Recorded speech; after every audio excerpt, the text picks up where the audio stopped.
Good evening. I'm Teresa Skubic, and this is Forum Daily for Tuesday, March 25th. We begin tonight with a recap of the second full day of the federal election. On the campaign trail today, Mr. Carney was in the Halifax area where he announced his plan to rebuild, reinvest, and rearm the military. I repeat, defense spending has more than doubled in the last decade, but it's not enough for the new environment we're in. And that's why today I'm announcing my plan to rebuild, reinvest, and rearm.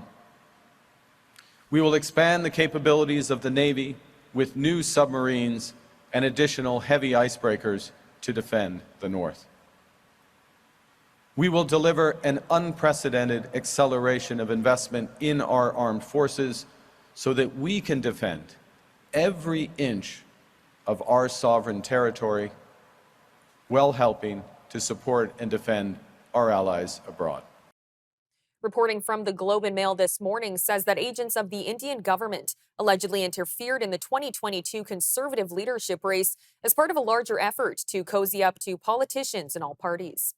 A source told the Globe and Mail that CSIS learned that Indian agents were involved in raising money and organizing within the South Asian community for Mr. Poilievre during the leadership race, which he won easily.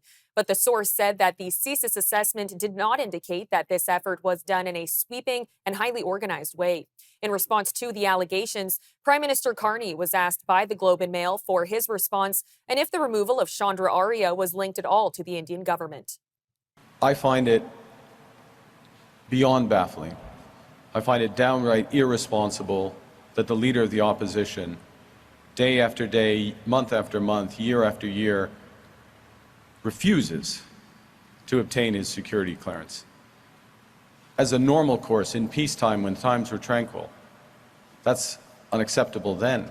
But at this point in our history, when we face the greatest threats that we faced in generations in most of our lifetimes,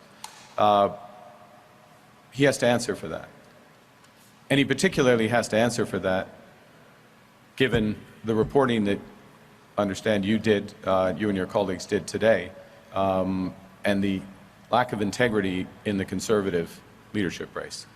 Now, I will observe that in the Liberal leadership race, every effort was made to protect the integrity of that race, including, I'll be frank, quite an onerous technical system for voting to verify identity, location, so that that was held up. And some people couldn't vote because of that. We decided to take that risk because we wanted the highest integrity for that race. As part of that process, of course, there were reviews of candidates and suitability, myself included, appropriately. Certain information came to light. I'm not privy to the exact information. It's a separate process. Certain candidates were disqualified from that race. That information was relevant to the decision of what is a separate body within the Liberal Party. It was called a Green Light Committee that made the decision to disqualify Mr. Arya. I can assure you that information that we have, I'm saying broadly as a party, not me personally, because I don't have the specific information, is shared with the relevant authorities. We take this incredibly serious. Steve, I want to make one other point, if I may, and I'll hand back. One of the acts that I took as Prime Minister in the 9 days between being sworn in and asking the Governor General to dissolve Parliament and call this election was to strengthen the critical election incident protocol. It's a protocol that had been put in place a few years ago, but various measures to strengthen that, and also to encourage greater transparency from that group during the election campaign, so that if issues arise during the election campaign, in their independent judgment, that they will share with all Canadians and ensure that Canadians have the confidence, which I have at this point, the full confidence in the integrity of the federal election process. I'll hand back. Conservative leader Pierre Poilievre was asked by reporters for his comments on the interference claims and accused Mark Carney of holding secret meetings with Chinese banks. First of all, let's quote from that Globe and Mail article. I'm going to quote here. CSIS also did not have evidence that Mr. Poilievre or members of his inner circle were aware of these alleged actions. Then I'm going to quote the Hogue Commission. And I quote, "The Commission heard testimony about allegations of the government India interference in the Conservative Party leadership race. CSIS witnesses noted that they had no reason to believe the impacted candidates would have been aware of the alleged support." Let's be honest. I won the leadership fair and square. Even my political competitors, like Mr. Patrick Brown, have publicly testified under oath that that was the case. But I'm glad that the Liberals put this attack out today. Really glad. Because there's something that's really been worrying me. After Justin Trudeau named Mark Carney his economic advisor, giving him massive power over public policy in Canada, Mr. Carney went over for meetings in Beijing where he just had secret talks with the deputy governor of the Chinese central bank.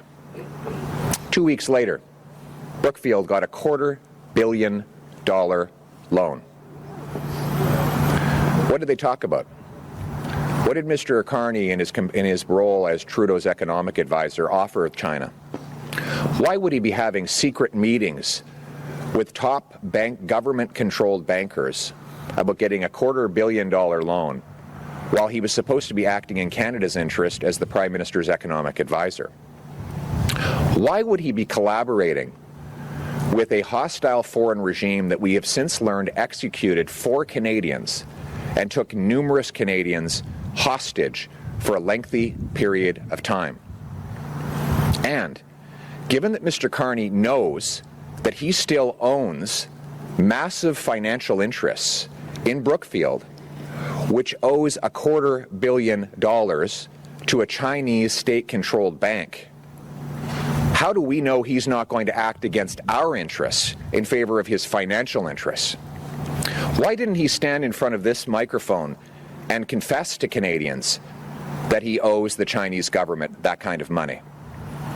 Is this why he's covering up his financial interests? And given that China has murdered our people, taken our people hostage, how is he ever going to stand up to foreign interference when he is so financially compromised? We have never in our history had a weak, out-of-touch leader so terribly compromised and conflicted, whose interests go against our national interests. During a campaign stop in Toronto, NDP leader Jagmeet Singh was asked about the report of meddling in the 2022 Conservative leadership race. Mr. Singh said that the existence of the allegations were already known and that Mr. Poilievre still refused to get a security clearance. Well, we had heard of these allegations before, and I had said at the time, and I maintain this, just the allegations alone should have made Pierre Poilievre say, well, there's allegations of foreign interference impacting my own leadership race. If you care about the country, if you care about democracy, you would get a security clearance and find out as much as possible to protect our country. But he chose not to. And the only reason he chose not to is because he wanted to put his party and his partisan interests ahead of the country. That, to me, disqualifies you as a prime minister candidate. It's not someone that we can trust to stand up to foreign interference. And he has shown that, and this new information confirms that. He is not someone that takes the threats against our country seriously, and it is not someone that we can trust to be the prime minister. Representatives from the Government of Canada held a technical briefing on Monday to announce protection measures being taken for the April 28th general election. The Assistant Secretary to the Cabinet of Communications at the Privy Council Office, Laurie Ann Kempton, cited a report from Justice Mary Joseph Oog about foreign interference in elections. The report said that Canada's electoral process and democratic institutions have remained robust, and that the government, quote, has responded to attempts at foreign interference with measures and mechanisms to better detect, deter, and counter them. One of these measures has been the Critical Election Incident Public Protocol, which was activated again yesterday with the issuance of the writs. The purpose of the protocol is to provide Canadians with enough information about any such incident so they can make an informed decision when they cast their vote. Maintaining trust in our electoral system is paramount. Communications with Canadians under the protocol will only occur in exceptional circumstances, ones that could impair Canadians' ability to have a free and fair election. The decision to communicate about an incident or incidents will be up to the panel of senior deputy ministers within the public service. The panel is comprised of the Clerk of the Privy Council, the National Security and Intelligence Advisor to the Prime Minister, the Deputy Minister of Justice and Deputy Attorney General, the Deputy Minister of Public Safety, and the Deputy Minister of Foreign Affairs. Coming up, Canada's major party leaders react to Mark Carney stepping out of the French language TVA debate. So the decision, there are issues that are very unique to Quebec, language issues, issues that are hitting differently in Quebec. And the fact that Mark Carney has now refused to participate in this debate will cancel this debate. Canceling this debate is insulting to Quebecers. It takes away an opportunity to hear from people on issues that matter to the people of Quebec. And it's not about... The Leaders Debates Commission announced on Monday that the leaders of the main federal political parties will be invited to face off in mid-April if they meet certain criteria. The commission, a government agency created in 2018 to organize federal leaders' debates, said the French debate will take place April 16th at 8 p.m. ET, and the English debate will be held April 17th at 7 p.m. ET. Both events will be hosted at the Maison de Radio Canada in Montreal. Liberal leader Mark Carney lost the first French language debate before it even started. The Liberal Party of Canada announced its leader will not participate in the all-important French language TVA debate, raising yet another question about his ability to speak to francophones across the country and especially in Quebec. NDP leader Jagmeet Singh responded to questions regarding Mr. Carney bowing out of the debate, saying that it's an insult to Quebecers. So the decision, there are issues that are very unique to Quebec, language issues, issues that are hitting differently in Quebec. And the fact that Mark Carney has now refused to participate in this debate will cancel this debate. Canceling this debate is insulting to Quebecers. It takes away an opportunity to hear from people on issues that matter to the people of Quebec. And it's not about Pierre Poilievre, like he wants to make it about himself. It's about the insult to Quebecers, the lack of respect for an opportunity for them to have their issues put front and center. And again, in this election, you have a choice. Other parties that are more interested in helping out billionaires, or New Democrats who are focused on you and your family. And Bloc Québécois leader Guy-François Blanchet responded by saying, quote, "This is not the behavior of somebody which has been well equipped with courage." So far, I don't know what he's not afraid of.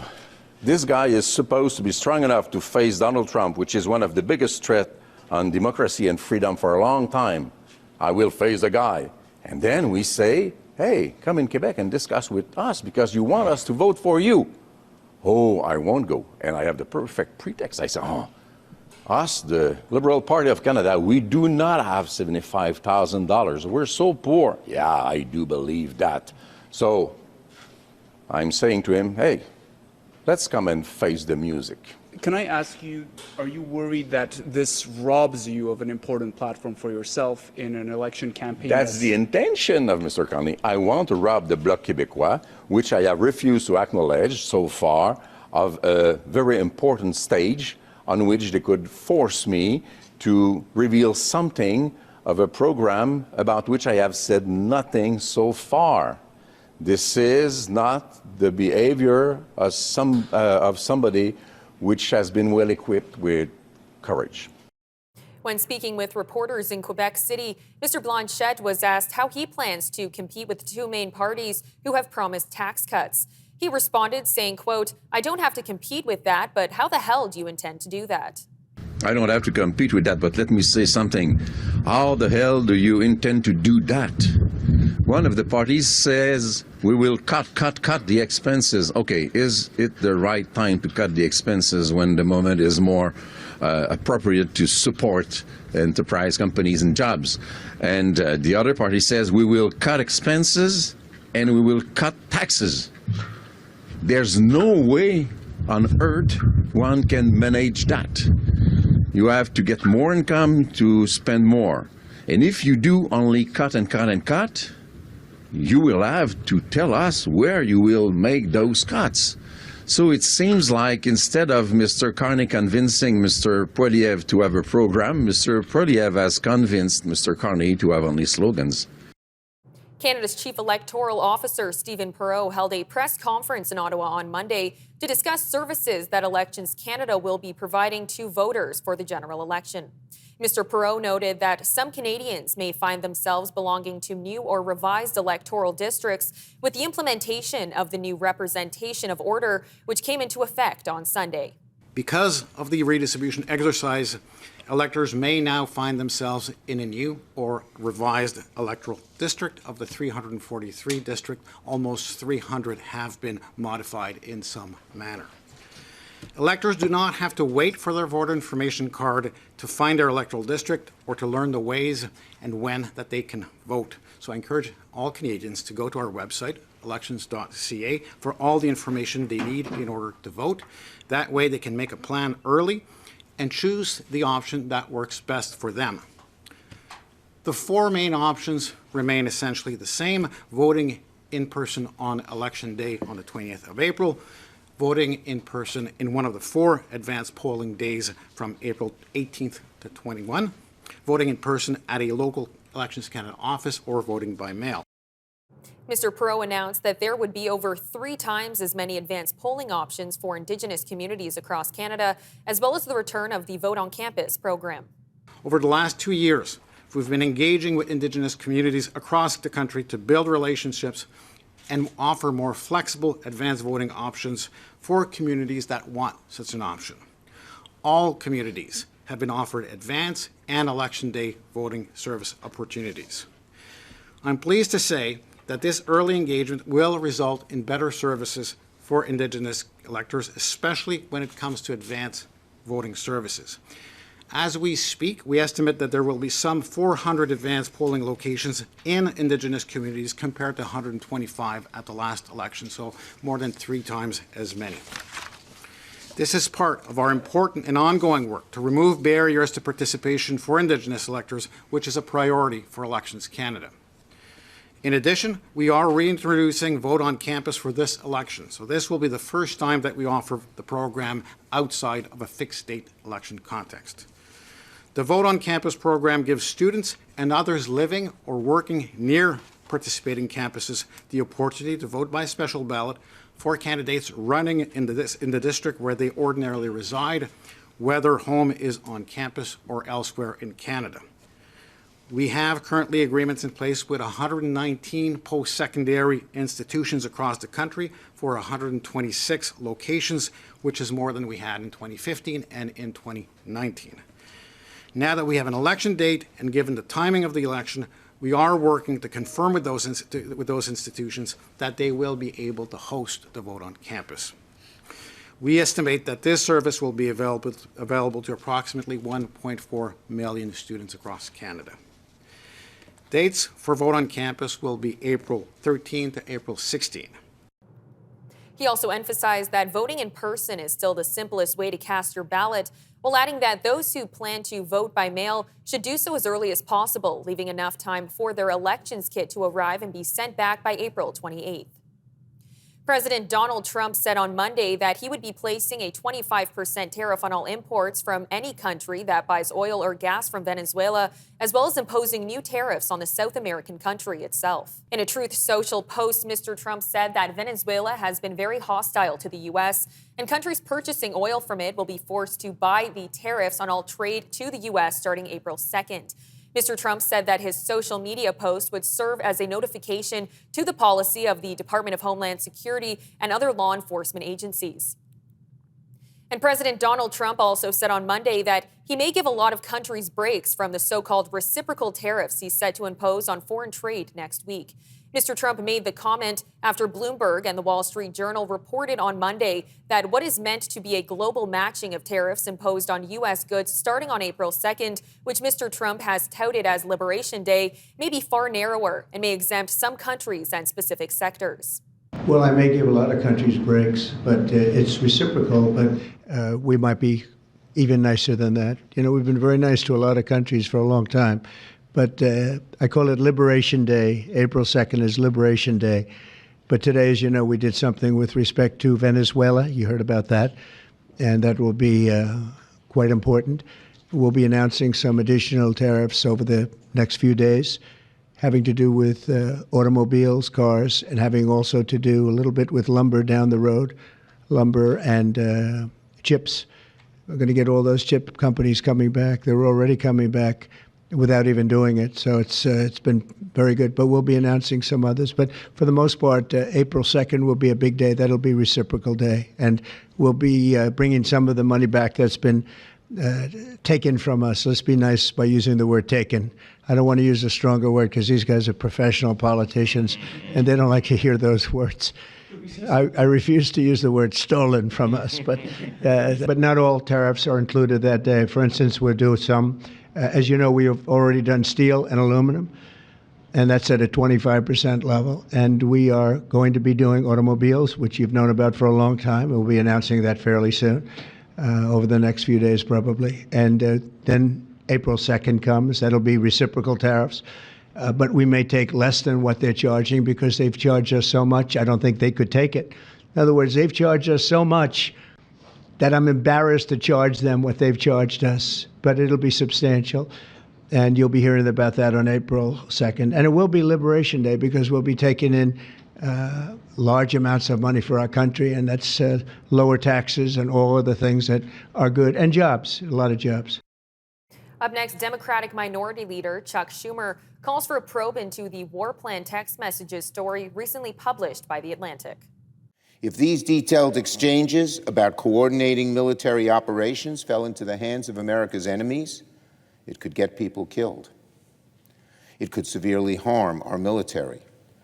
It would put America's national security in danger. This debacle requires a full investigation.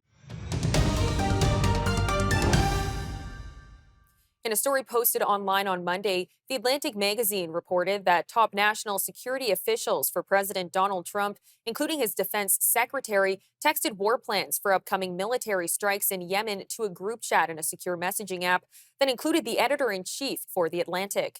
The National Security Council said that the text chain appears to be authentic. Mr. Trump told reporters that he was not aware that the sensitive information had been shared hours after it was reported. What is your reaction to the story in The Atlantic that said that some of your top cabinet officials and aides had been discussing very sensitive material through Signal and included an Atlantic reporter for that? What is your response to that? I don't know anything about it. I'm not a big fan of The Atlantic. To me, it's a magazine that's going out of business. I think it's not much of a magazine, but I know nothing about it. You're saying that they had what? They were using Signal to coordinate on sensitive materials and having to do with what? Having to do with what? What were they talking about? With the Houthis. The Houthis? You mean the attack on the Houthis? Right.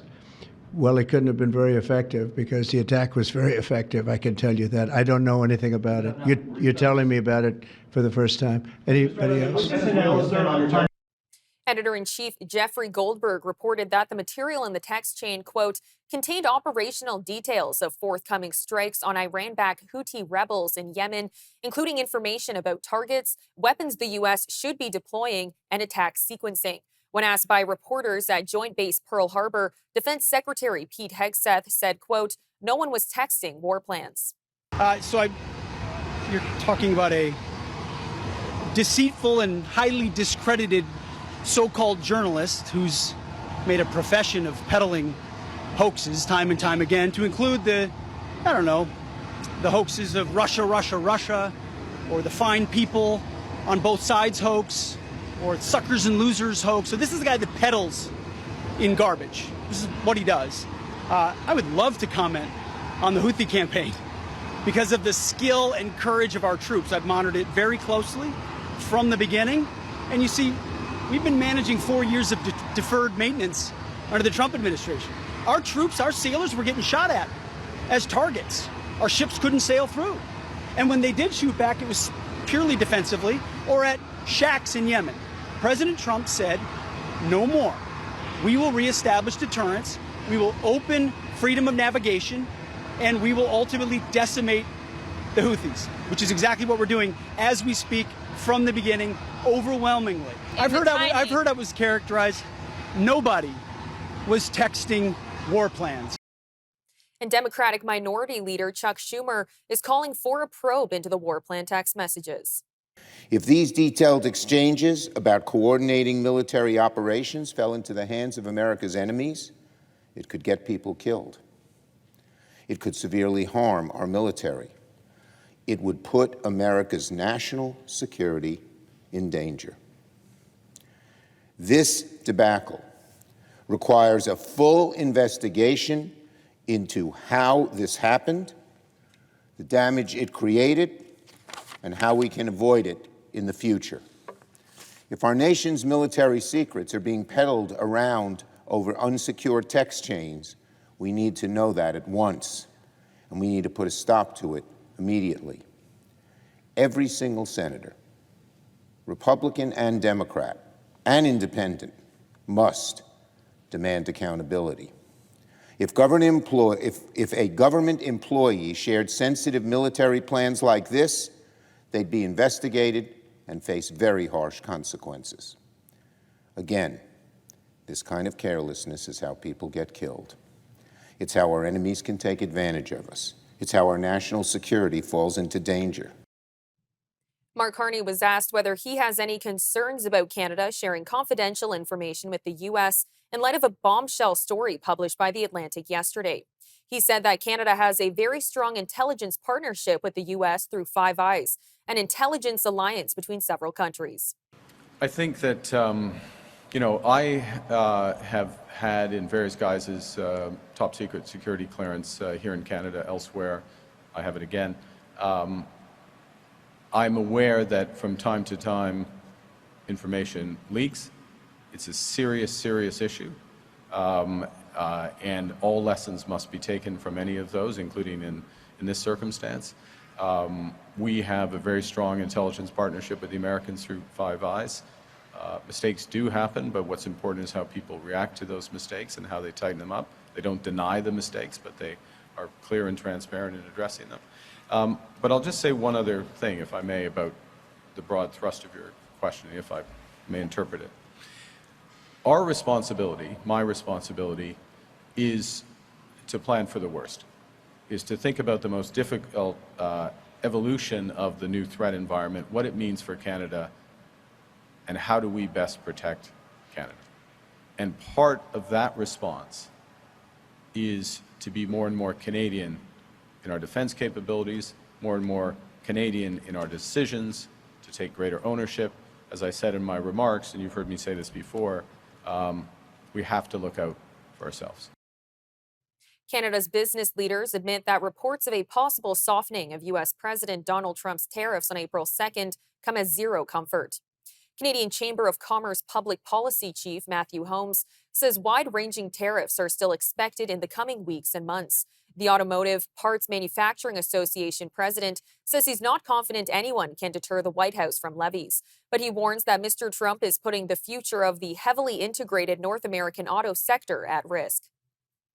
More than half of Canada's provincial and territorial governments buy critical internet and emergency communications services from a satellite constellation owned by billionaire Elon Musk called Starlink. One researcher sees that reliance as a threat to Canadian sovereignty since Mr. Musk is now acting as a top advisor to a U.S. president who has repeatedly threatened to annex Canada. A Carleton University professor has studied Starlink's emergence and says that Canadian governments must do the maximum possible to disentangle themselves from Starlink. South Korea-based Hyundai and President Donald Trump announced a $20 billion investment in U.S. onshoring on Monday, which includes a $5 billion steel plant in Louisiana at the White House Monday. The $5.8 billion Louisiana facility will be the car manufacturer's first steel manufacturing facility in the U.S. and will produce more than 2.7 million metric tons of steel a year and create more than 1,400 jobs. Mr. Trump also remarked that it will supply steel to auto plants in Alabama and Georgia. Ascension Parish President Clint Cointment. Thank you all very much. Thank you very much. Great honor. Great to have you with us. Today, we're delighted to report that Hyundai is announcing a major $5.8 billion investment in American manufacturing. In particular, Hyundai will be building a brand new steel plant in Louisiana, which will produce more than 2.7 million metric tons of steel a year, creating more than 1,400 jobs for American steelworkers, and then there'll be major expansion after that. This will be Hyundai's first ever steel mill in the United States, one of the largest companies in the world, by the way, supplying steel for its auto parts and auto plants in Alabama and Georgia, which will soon produce more than 1 million American-made cars every single year. The cars are coming into this country at levels never seen before. Yesterday, NerdWallet released their annual homebuyers report. We spoke with Clay Travis, author of the report, for more on their findings. So a little bit surprisingly, considering all the challenges homebuyers are facing, we saw the intent to buy a home over the next 5 years increase compared to 2024.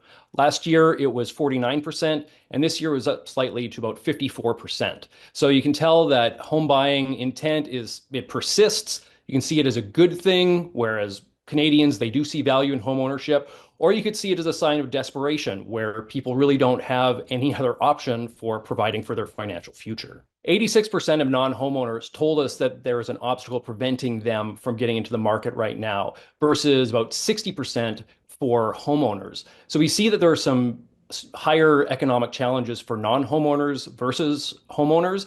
We can't really tell. It's a bit of a chicken and the egg situation. We don't know if homeowners get into the market because their finances are stronger, or if being a homeowner just puts you on a firmer financial footing going forward. For non-homeowners, the major obstacles were credit score, low income, whereas with homeowners, the obstacles are a little more market-based, low inventory, high mortgage rates. But both cohorts said that their main obstacle right now is a high cost of living. This is what I found to be probably the most interesting part of the study, was the emotions around it and the conflicts that Canadians are feeling. So we found that 74% of Canadians believe that buying a home or owning a home is a good investment no matter the financial climate. Another 70%, also almost a worryingly high percentage of Canadians, say that owning a home is their way of affording retirement. Now, because there's all of these emotions around the benefits of home ownership, there's also a lot of pressure. And 61% of Canadians told us that there is too much pressure around home buying, which is very easy to believe when they see it as their way of affording their future. When we return, we'll be speaking to Adam Zivo in Belgrade about the ongoing protests in Serbia. Massive anti-government protests have roiled Serbia, raising hopes that the current authoritarian government might be dislodged, leading to a democratic revival in the country. These protests began months ago following the collapse of the train station canopy in Novi Sad, Serbia's second-largest city, which caused the deaths of 16 individuals. The train station had been recently renovated by a consortium of Chinese companies. The United Nations said on Monday that it will reduce its footprint in the Gaza Strip after an Israeli tank strike hit one of its compounds last week, killing one staffer from Bulgaria and wounding 5 other employees. The world body will temporarily remove about a third of its approximately 100 international staffers working in Gaza. As you know, in the past week, Israel carried out devastating strikes on Gaza, claiming the lives of hundreds of civilians, including United Nations personnel, with no humanitarian aid being allowed to enter the Gaza Strip since early March. As a result, the Secretary General has taken the difficult decision to reduce the United Nations footprint in Gaza, even as humanitarian needs soar and our concern over the protection of civilians intensifies. We are not leaving Gaza. I repeat, the United Nations is not leaving Gaza. We remain committed to continuing to provide aid that civilians depend on for their survival and for their protection. More than three weeks ago, the Israeli government cut off the entry of humanitarian aid into Gaza, which is the longest such suspension since October 7, 2023. Israeli officials have indicated that they intend to continue their military activities in Gaza.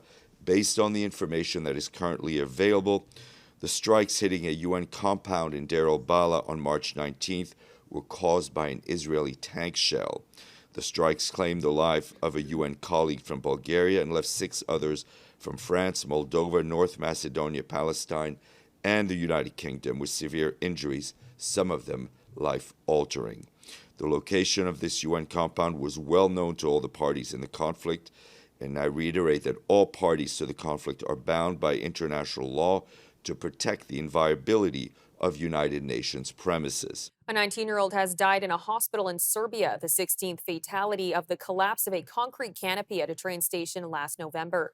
The tragedy triggered months of anti-corruption protests, and many in Serbia believe the deadly crash was the result of poor renovation work on the station building, which resulted from government corruption, negligence, and disrespect of the safety regulations. Columnist Adam Zivo joined us from Belgrade for more on the protests.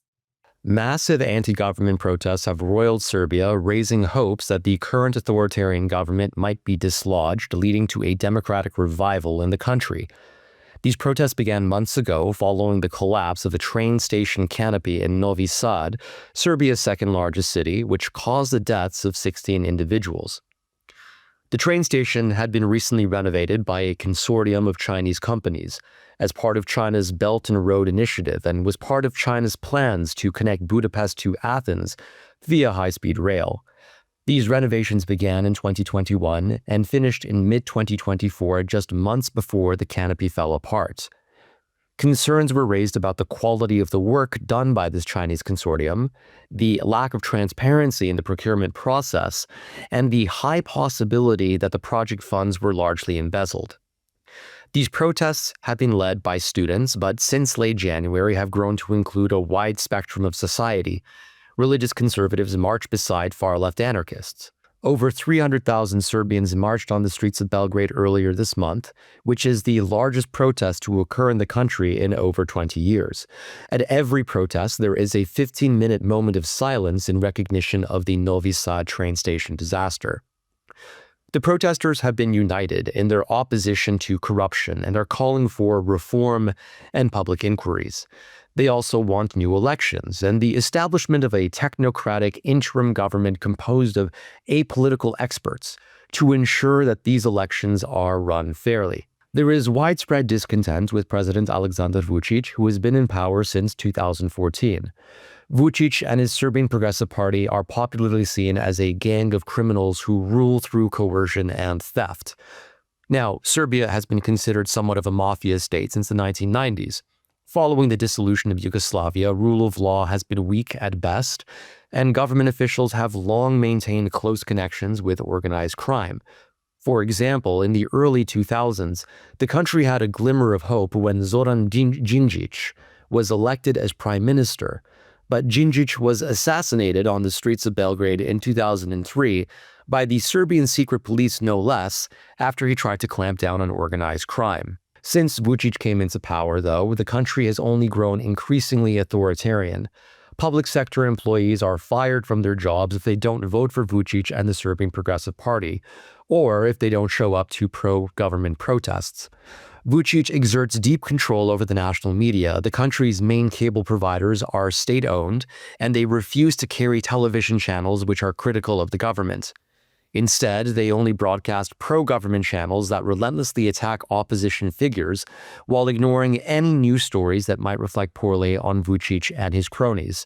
For example, these pro-government news channels have produced almost no news coverage of the months-long protest movement, which has forced Serbians to mostly get their information from social media. Vučić's supporters are typically those who directly profit from the regime, or they are far-right ultranationalists, or older citizens who primarily get their news from state-supported pro-government media channels. The massive government protests have elicited a hostile response from Vučić, who is working hard to undermine or discredit the movement. Towards the beginning of the protests in November and December, hooligans believed to be associated with the government rammed into student protesters. More recently, protesters have reported intimidation and attempts to cause panic, including masked men throwing firecrackers into crowds of protesters. In last week's 300,000-strong protest, thugs armed with knives attempted to attack the student protesters, but were obstructed by a cordon of Serbian veterans and bikers who have come out in support of the anti-government movement. Shortly after these thugs attempted to launch their attack, the government used an illegal sound cannon on a crowd of protesters, who were paused in a moment of silence to remember the train station victims. Those who were hit by the sound cannon have said that the experience was like hearing 100 cars rushing towards them. They reported later experiencing headaches and nausea, which for some lasted for days. It is widely believed within Serbia that Vučić is trying to incite panic and riots so that he can use his government media channels to discredit the anti-government movement and invoke emergency powers that can allow him to clamp down upon the university protesters. Vučić has also attempted to undermine the protests by organizing a parallel movement of pro-government students, which he has dubbed Students 2.0, who have formed an encampment in front of a key government building. However, opposition figures have said that the Students 2.0 movement is mostly filled with criminals, social delinquents, and old people who are obviously not studying at a university. 2 student protesters actually infiltrated the Students 2.0 encampment and filmed a documentary about it, which was released just last night. The documentary confirmed critics' suspicions about astroturfing. As of now, the protests continue to rage throughout Serbia, and if they continue to grow, there is a chance that they may topple the government, which could have significant implications for European security. Should Serbia democratize, that could dramatically change the fate of the Balkans. This could mean, for example, reduced Russian and Chinese influence in the region. It's an exciting time, and the country now is undergoing the largest political earthquake it has seen in over 2 decades. Manitoba Premier Wab Kinew went to the Ethics Commissioner to disclose that twice he took a Winnipeg Blue Bomber charter to the Grey Cup games after the opposition PCs requested an investigation into the matter. Speaking during question period on Monday, Mr. Kinew said he dipped into his own pocket and paid for the flights, tickets, and hotel himself. I'm happy to table a lot of information. For instance, I could table some facts that show that in 2019, Brian Pallister went to the Grey Cup, charged taxpayers $1,727. 2021, Heather Stephenson also went to the Grey Cup, charged taxpayers more than $2,000 for that trip. In 2022, Heather Stephenson went to the Grey Cup again, and for a second time charged taxpayers more than $1,700 for the trip. I can table all this information into the permanent record if the members opposite want me to do so. What I would say is this: yeah, I went to the Grey Cup 2 times. What I did that's different than Brian Pallister and Heather Stephenson, I dipped into my own pocket, paid for the flights, paid for the tickets, paid for the hotel myself. If you want me to bill the taxpayers of Manitoba, guess what? It ain't happening. I'll continue to foot my own bill. You can continue to line up at the trough. The interim leader of the opposition Progressive Conservatives says that Manitobans deserve to know the truth. He's only saying what he's saying today because he's been caught. And there's more to this story, and the Ethics Commissioner is going to come up with exactly what that is. So again, as the Premier of Manitoba, attending the Grey Cup is absolutely fair game, pun intended. But to do it without disclosing and to stand in public on question period and basically gloat to hardworking Manitobans that he can afford to pay thousands of dollars for a chartered plane ride where he could have taken a commercial plane ride to get to the Grey Cup. It's actually unbecoming of a premier. I'm Teresa Skupik, and that'll do it for your look at national and international news for today. For more news on demand, you can always visit our website at forumdailynews.ca and make sure to follow us on our social media handles. You can also watch all of our commentary programming on the News Forum YouTube channel. Good night, Canada.